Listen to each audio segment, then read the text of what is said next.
Halo, selamat pagi semuanya. Apa kabarnya? Semoga hari ini Pak Guru dapatin anak-anakku semua dalam keadaan sehat walafiat dan juga masih tetap semangat untuk siap belajar ya. Oke, hari ini kita masih pada tema yang sama yaitu tema satu pada sub tema 3 muatan IPS khususnya pada pembelajaran 3 dan pembelajaran 4 ya.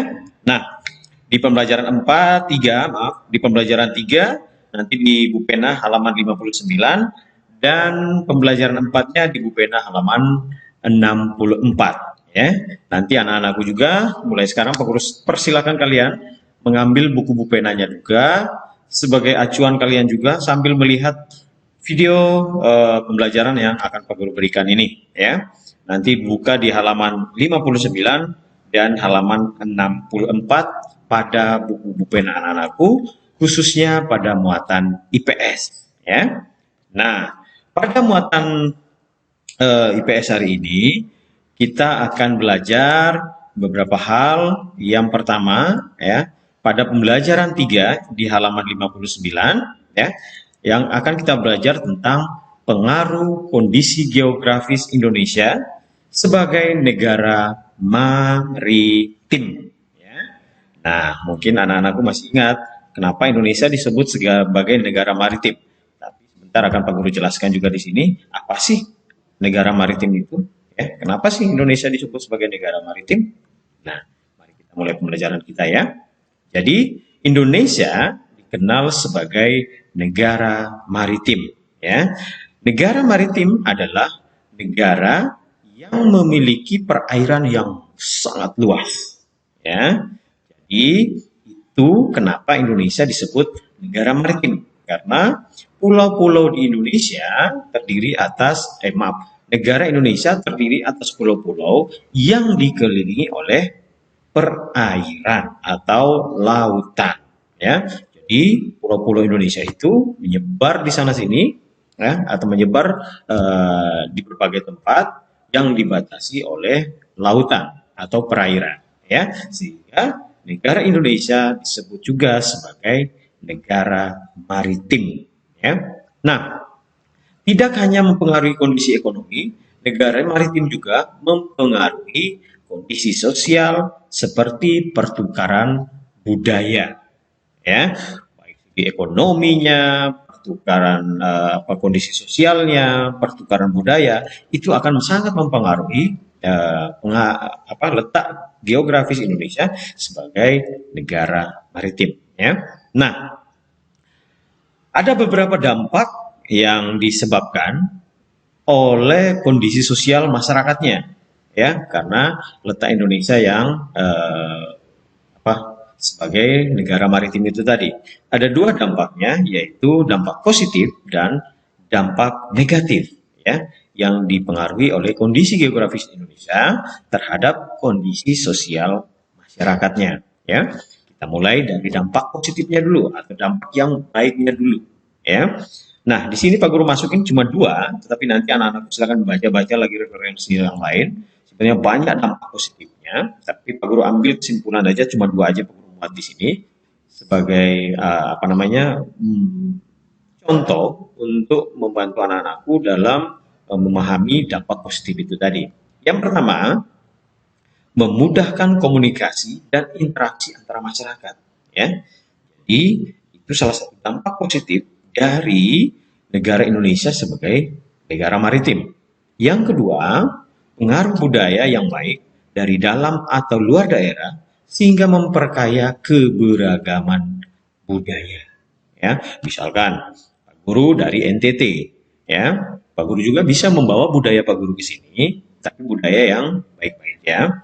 Budaya dalam artian adat istiadat yang berlaku di sana. Tetapi ketika Pak Guru sudah berada di sini juga, Pak Guru harus menghargai budaya yang berlaku di Pulau Lombok. Nah, budaya-budaya inilah yang semakin banyak kita di tempat-tempat lain, ada pertukaran dari tempat lain ke tempat yang lain. Pertukaran itu yang dimaksud dengan memperkaya keragaman budaya.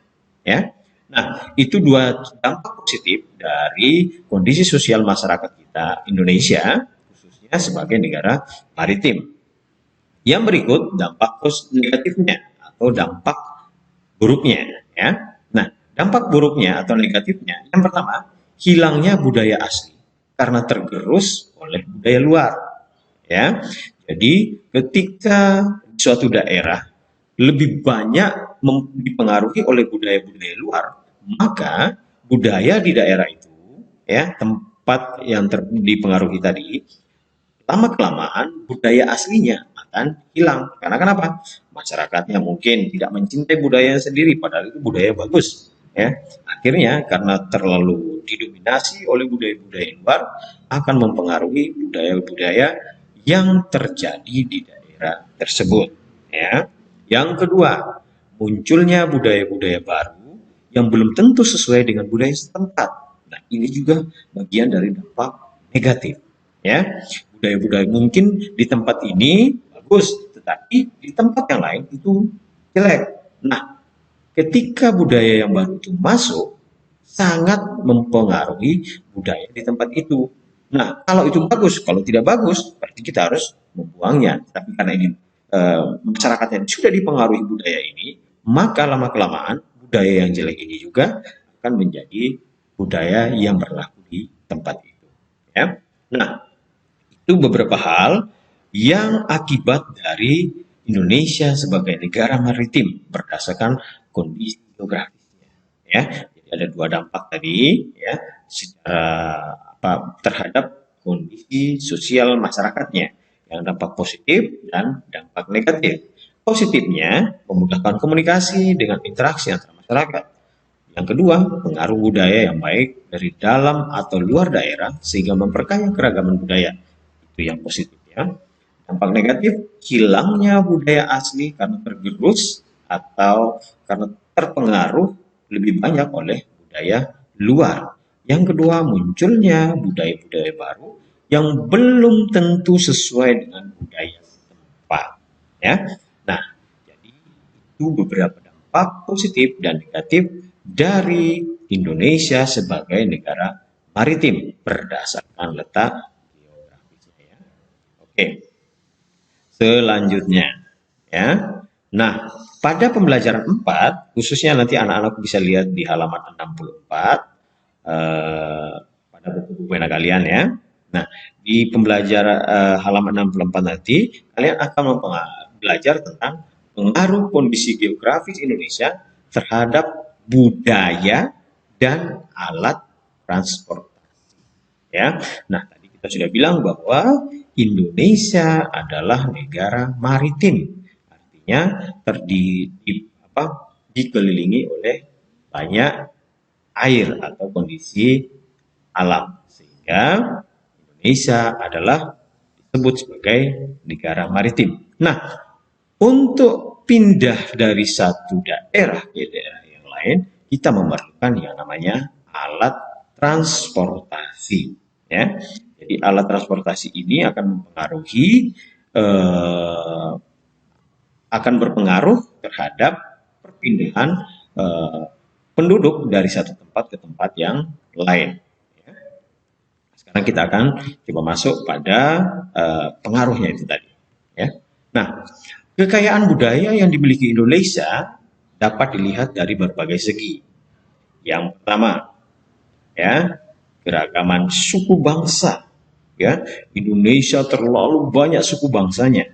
Ya, mungkin di dunia Indonesia yang paling banyak. Ya, suku bangsanya.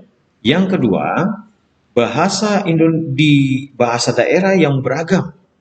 Ini juga, ya, akan mempengaruhi budaya di suatu daerah, baik itu dialeknya, tata bahasanya, penekanan kalimatnya, pasti berbeda-beda. Ya. Nah, yang ketiga yaitu keragaman pakaian adatnya. Ya, jadi di setiap daerah Indonesia, setiap pulau di Indonesia memiliki keragaman pakaian adat. Ya. Nah, pakaian adat inilah kita juga harus menghargainya, apapun bentuknya. Ya, jadi kita harus saling tetap menghargai bentuk keragaman pakaian adat tadi. Yang keempat, keragaman rumah adat.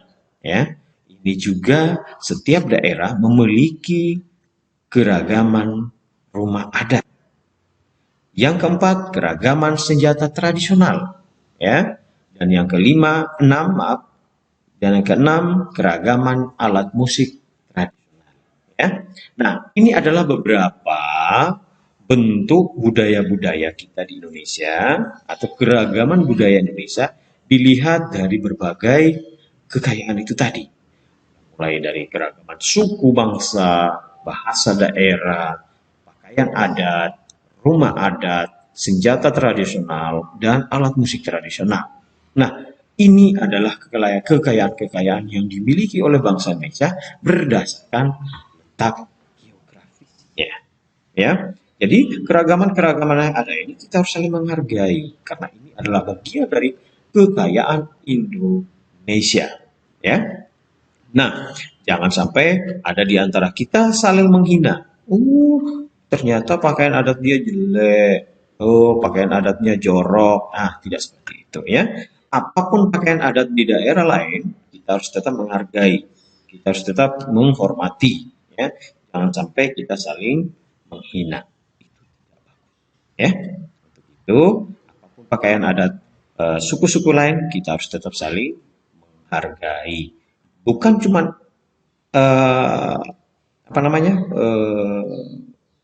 keragaman sukunya, bahasanya juga kita harus hargai, pakaian adatnya juga kita harus hargai, rumah adatnya juga kita harus hargai, ya. Senjata tradisional juga kita harus hargai, ya.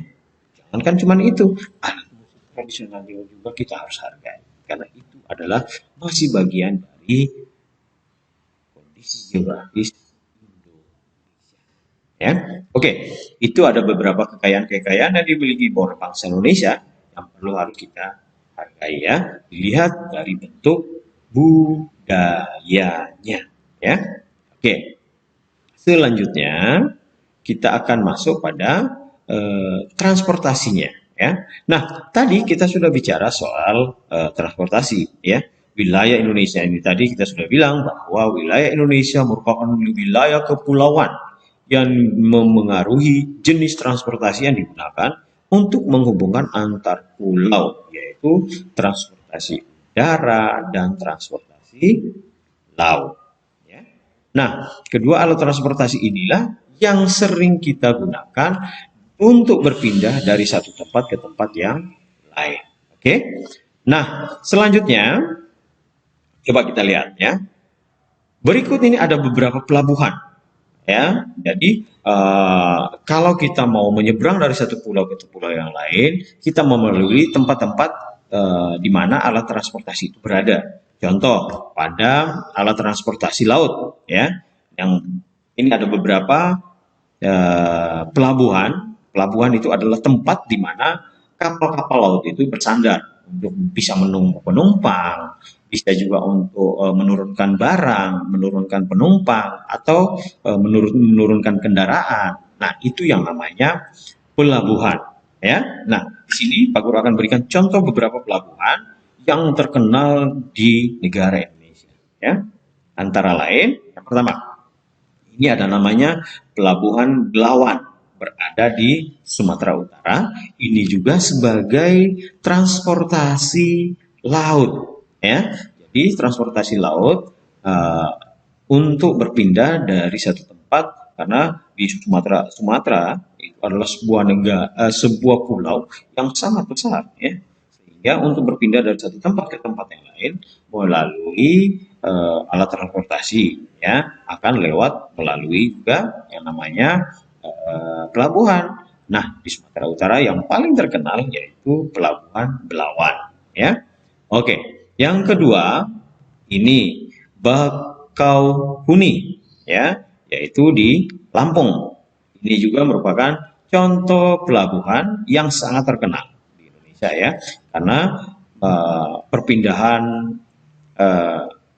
barang manusia dari satu tempat ke tempat yang lain akan melalui pelabuhan ini, ya. Selanjutnya Pelabuhan Merak, yaitu di Banten, terus Tanjung Perak di Jawa Timur, dan juga Gilimanuk di Bali, ya.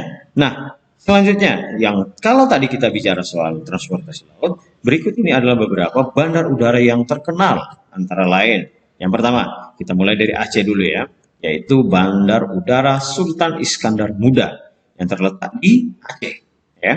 Dan yang berikutnya Adi Sucipto, itu yang terletak di Yogyakarta. Berikutnya lagi Soekarno-Hatta yang terletak di Banten ya. Terus yang keempat Bandara Ngurah Rai yang terletak di Pulau Bali ya. Dan yang terakhir yang kelima adalah Sentani yang terletak di Papua ya.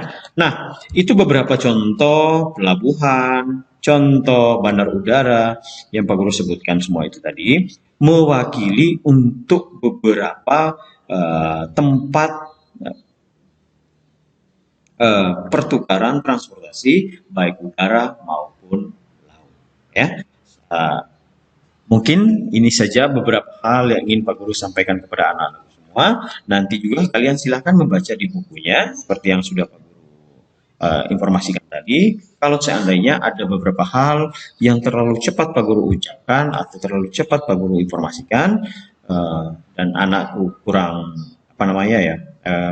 memahami, silahkan nanti di bukunya. Dan juga nanti video ini Pak Guru akan sharekan di YouTube SDK Santo Antonius Ampenan ya. Tapi jangan lupa nanti juga kalian harus like, subscribe. Tujuannya untuk apa? Menaikkan ranking sekolah kalian ya.